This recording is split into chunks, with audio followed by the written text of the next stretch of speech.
भारतीय समाज में धर्म एवं कर्म इन दोनों अवधारणाओं का हर क्षेत्र में बहुत अधिक महत्व बताया गया है। परिवार हो, समाज हो या संपूर्ण राष्ट्र, इन सब के विकास के लिए, इन सब के उत्थान के लिए ये बहुत आवश्यक है कि प्रत्येक व्यक्ति अपने धर्म एवं कर्म संबंधी नियमों का समुचित रूप से पालन करे। नमस्कार छात्राओं, मैं डॉक्टर रंजीता गर्ग, सहायक आचार्य समाजशास्त्र, सेठ मुरलीधर मानसिंह राजकीय कन्या महाविद्यालय भीलवाड़ा। आज के इस वीडियो में हम धर्म एवं कर्म की भारतीय समाज के, भारतीय जो संस्कृति है उसके संदर्भ में व्याख्या करेंगे, उन्हें समझने का प्रयास करेंगे। पहले हम बात करेंगे धर्म के बारे में। धर्म शब्द जो है वो संस्कृत की धृ धातु से निर्मित है, जिसका अर्थ होता है धारण करना, यानी किसी नियम को, किसी विचार को या किसी विश्वास को अपने जीवन में अपनाना या धारण करना। ये जो सात्विक गुण जिसे हम कहते हैं, सद्गुण जिसे हम कहते हैं, उन्हें धारण करना विशेष रूप से धर्म की श्रेणी में आता है। परंतु धर्म को हम दोनों रूपों में देखते हैं। किसी आध्यात्मिक शक्ति में विश्वास, वो भी धर्म है, और साथ ही साथ जो आपके नैतिक कर्तव्य हैं, आपकी किसी भी विषय से संबंधित जिम्मेदारियां हैं, वो भी धर्म की श्रेणी में आती है। तो भारतीय समाज में इन दोनों अर्थों को, धर्म के इन दोनों अर्थों को पर्याप्त महत्व दिया गया है और इसी के अनुसार मनुष्य के जीवन को संचालित करने के लिए नियम भी बनाए गए हैं। एडवर्ड टायलर एक विद्वान है।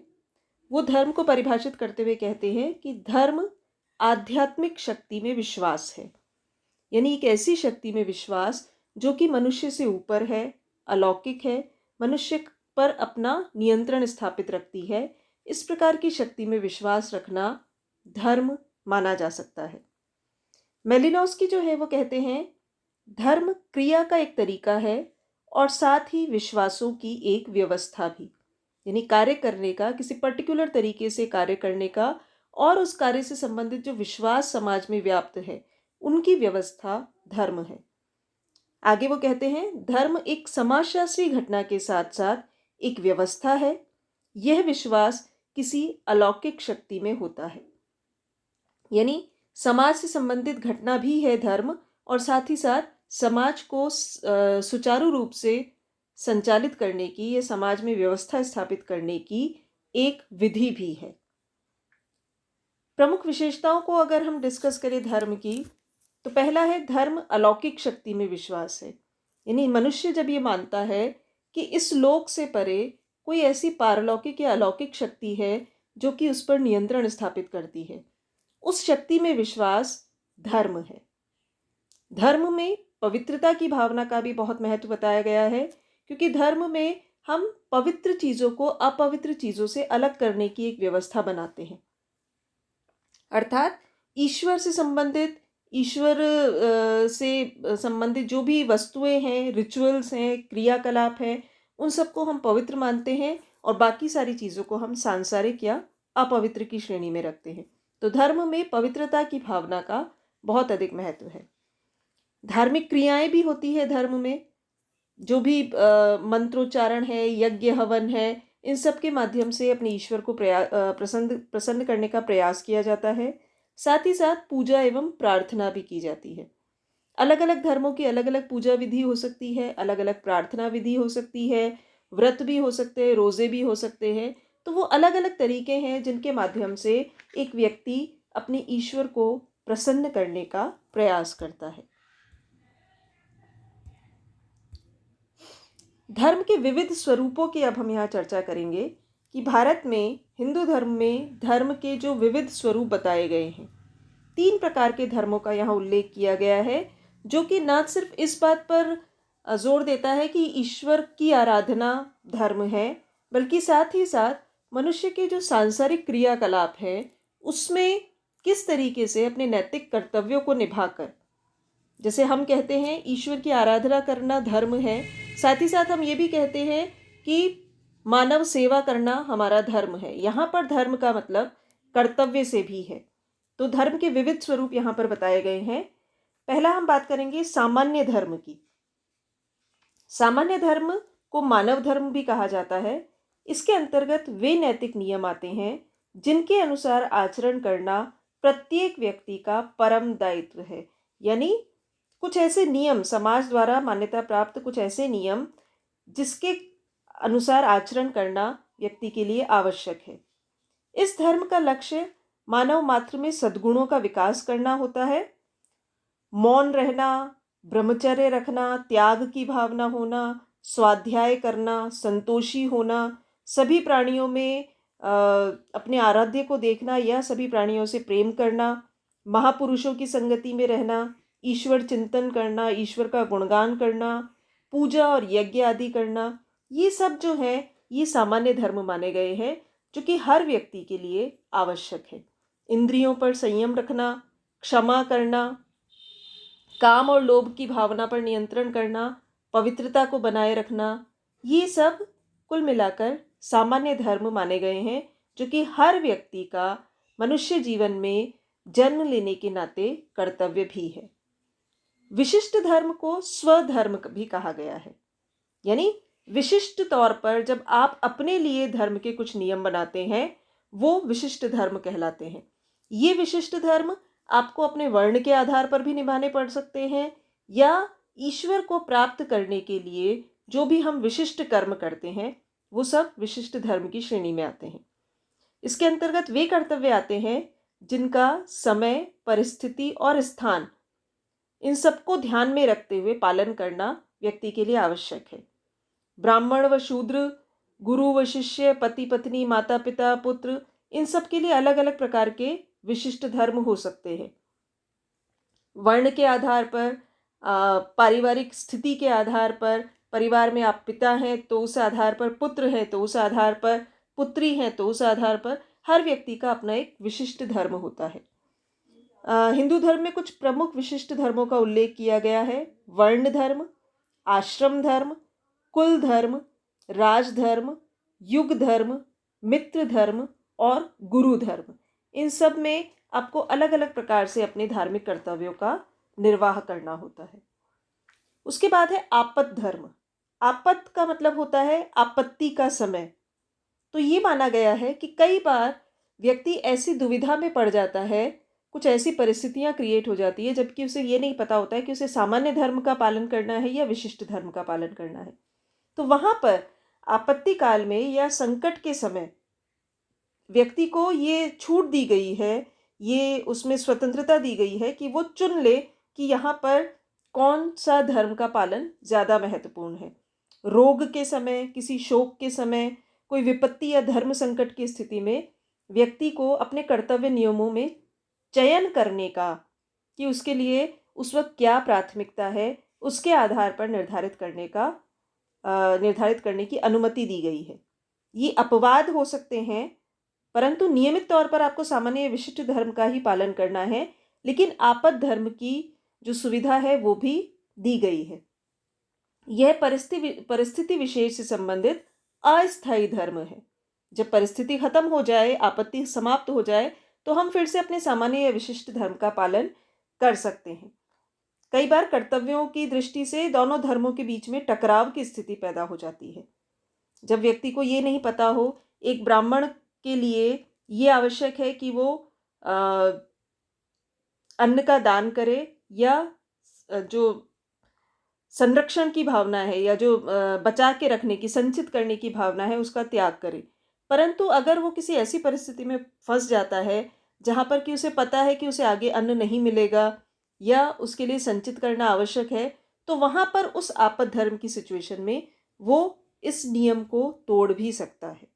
एक क्षत्रिय अपनी रक्षा के लिए दूसरों को मारता है, वैश्य दान करता है, परंतु अगर वो ऐसी परिस्थिति में फंस जाए जहाँ पर कि वो खुद भूख से पीड़ित है, मरणासन्न है, तो वो उस धर्म को त्याग करके दान ग्रहण भी कर सकता है।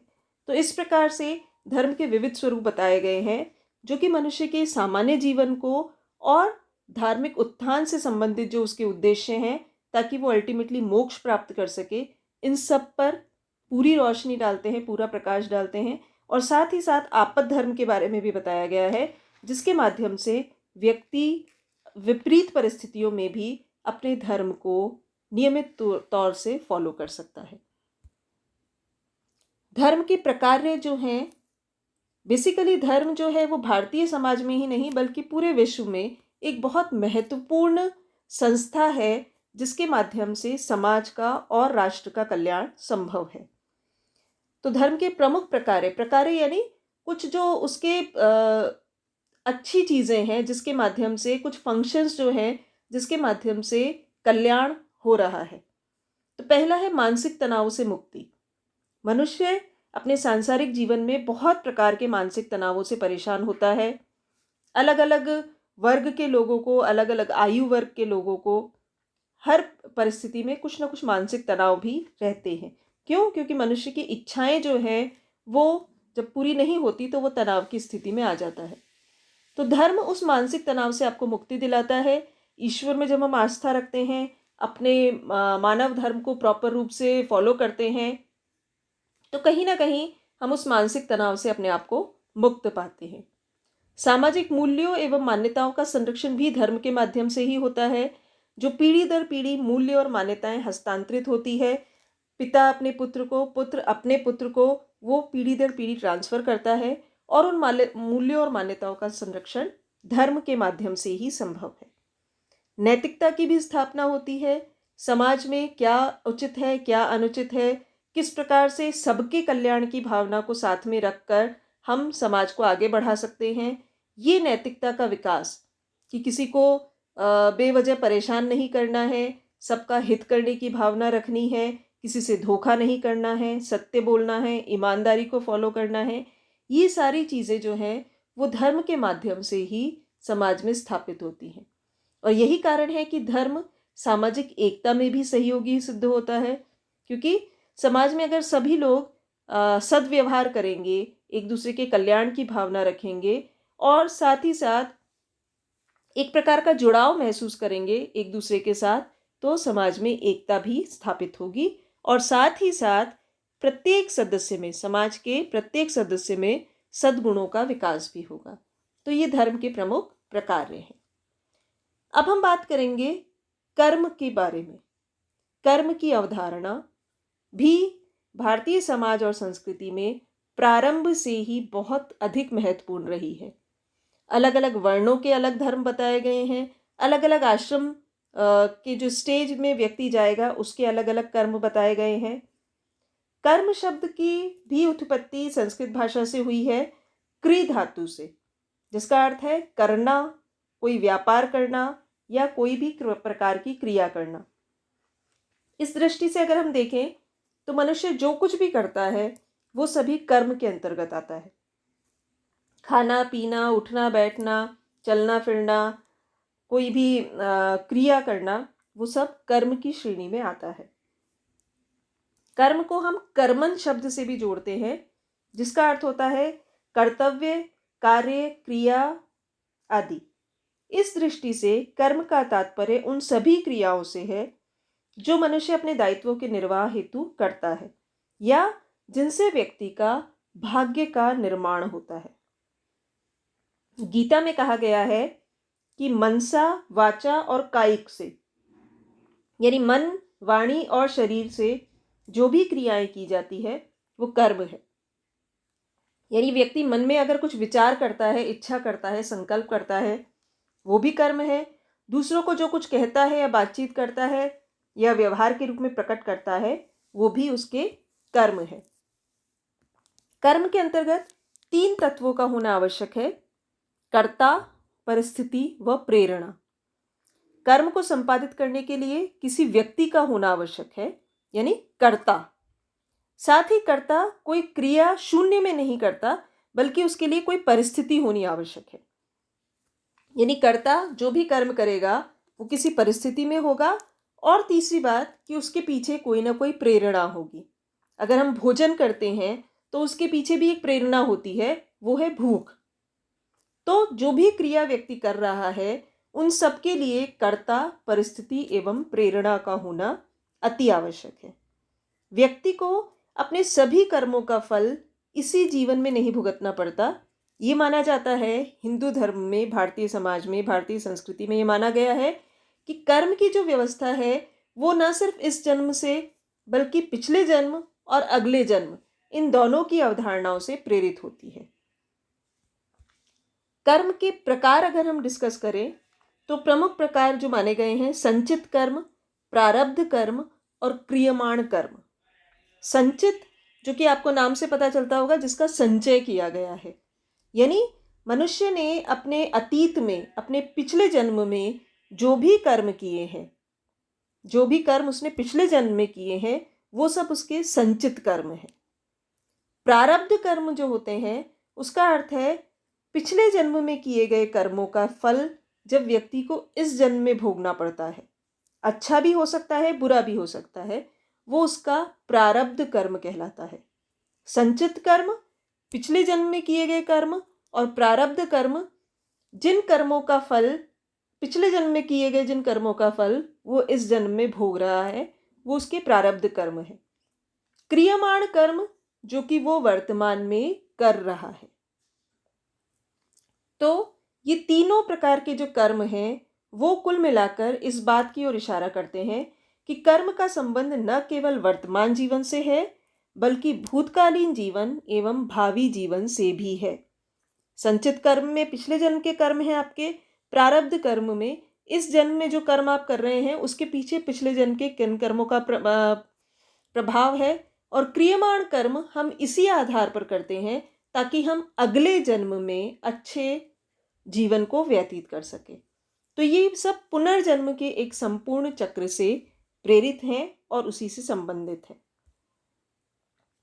कर्म और पुनर्जन्म, इन दो चीज़ों का बहुत गहरा संबंध भारतीय संस्कृति में बताया गया है।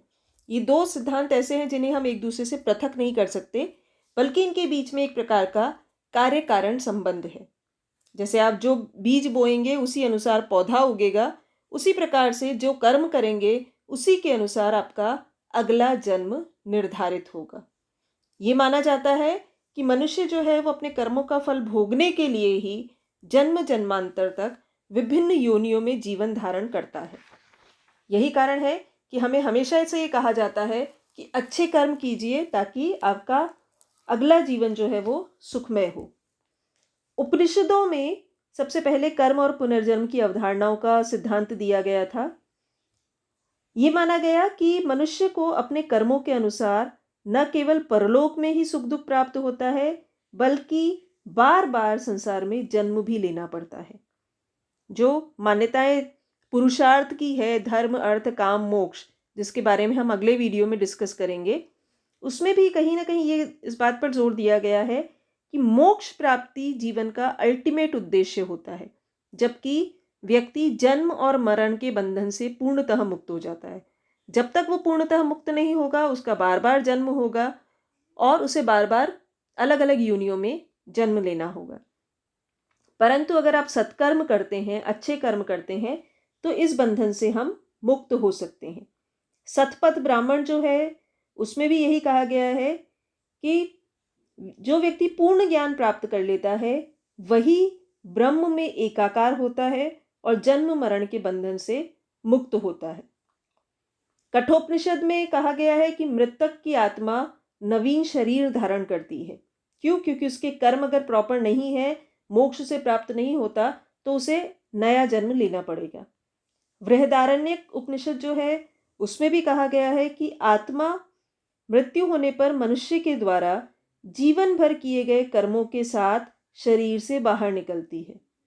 जब मृत्यु के बाद मनुष्य की आत्मा शरीर से बाहर निकलती है तो साथ ही साथ वो उसके जीवन भर जो कर्म किए गए हैं उनको लेकर निकलती है, और उसके वे कर्म ही उस स्वरूप का निर्धारण करते हैं जिस स्वरूप में वो अगले जन्म को ग्रहण करेगा। महाभारत में भी इसका उल्लेख है। महाभारत के वन पर्व में कहा गया है कि स्वर्ग में मिलने वाले सुख जो हैं वो पृथ्वी पर किए गए कर्मों पर निर्भर करते हैं। जैसे ही कर्मों के अनुपात में सुख भोग लिया जाता है तो व्यक्ति स्वर्ग से वापस नीचे आ जाता है।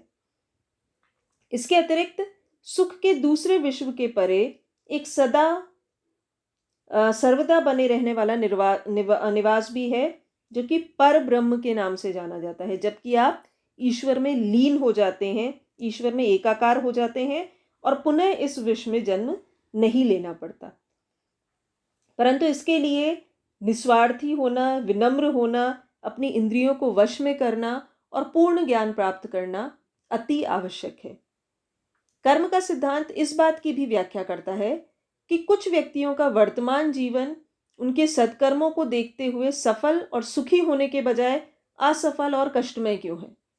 यानी वर्तमान समय में, यानी जो आपके क्रियमाण कर्म जो हैं, अगर वो अच्छे हैं, उसके बावजूद भी व्यक्ति दुख भोग रहा है, परेशान है, कष्ट में है, तो कहीं ना कहीं इसके पीछे उसके पिछले जन्मों के कर्म है। यही मान्यता व्यक्ति को सत्कर्म करने के लिए प्रेरित करती है। भगवत गीता जो है उसमें कर्म और पुनर्जन्म के सिद्धांत को वैज्ञानिक आधार पर एक जीवन दर्शन के रूप में प्रस्तुत किया गया है। आपने सुना होगा, जब अर्जुन जो है महाभारत के युद्ध में अपने सामने अपने रिश्तेदारों को देखकर थोड़ा विचलित हो जाते हैं, तब श्री कृष्ण उन्हें गीता का ज्ञान देते हैं। वहीं पर वो उन्हें कर्म और पुनर्जन्म के सिद्धांत के बारे में पूरा जीवन दर्शन बताते हैं। भारतीय जनजीवन को संकट के समय जितनी प्रेरणा गीता से मिलती है, संभवतः किसी अन्य ग्रंथ से नहीं मिल सकती। गीता में बताया गया है कि मनुष्य का वर्तमान जीवन एक संक्रांति की अवधि है। संक्रांति यानी एक फेज से दूसरे फेज में जाने के बीच की अवधि है। पहले भी उसने कई जीवन धारण किए थे और आगे भी करेगा। उसके साथ पूर्व जन्म के कर्म बंधे हुए हैं और उसे भविष्य में भी उन्हीं इस जन्म के कर्मों के आधार पर भविष्य में जीवन धारण करना है। आत्मा न कभी मरती है, न ही कभी जन्म लेती है। शरीर मरता है परंतु आत्मा नहीं मरती। आत्मा एक शरीर से दूसरे शरीर में ट्रांसफर हो जाती है। जिस प्रकार मनुष्य फटे पुराने वस्त्रों का त्याग कर नए वस्त्र धारण करता है, उसी प्रकार आत्मा जो है पुराने शरीर को त्याग कर नया शरीर धारण करती है। जिसका जन्म हुआ है वह निश्चित रूप से किसी न किसी दिन मरता है, और जो मरता है वो पुनः जन्म भी अवश्य लेता है। तो ये पूरा ज्ञान जो है श्री कृष्ण ने अर्जुन को महाभारत के युद्ध के दौरान दिया था कि जब तक वह मुक्ति प्राप्त नहीं कर लेता, तब तक मनुष्य को इस जन्म और मृत्यु के बंधन से जुड़ा रहना पड़ता है। जो व्यक्ति मुक्ति प्राप्त कर लेता है वह कभी मरता नहीं है। मुक्ति का तात्पर्य जन्म और मरण के बंधन से मुक्ति है।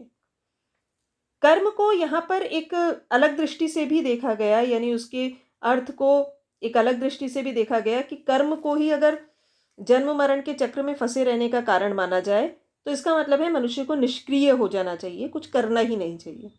परंतु ये भाग्यवादिता का सिद्धांत है, जबकि गीता का ज्ञान आपको इस बात की ओर प्रेरित करता है कि मनुष्य को सत्कर्म करने हैं। कर्म करना ही व्यक्ति का अधिकार है, उसका दायित्व है, और कर्म भी बिना किसी फल की आशा के करना है। यानी स्वधर्म का पालन ही व्यक्ति का कर्म बताया गया है। जो व्यक्ति के लिए नैतिक रूप से, धार्मिक रूप से सही है, वही कर्म उसे निरंतर करने चाहिए बिना किसी फल की आशा के।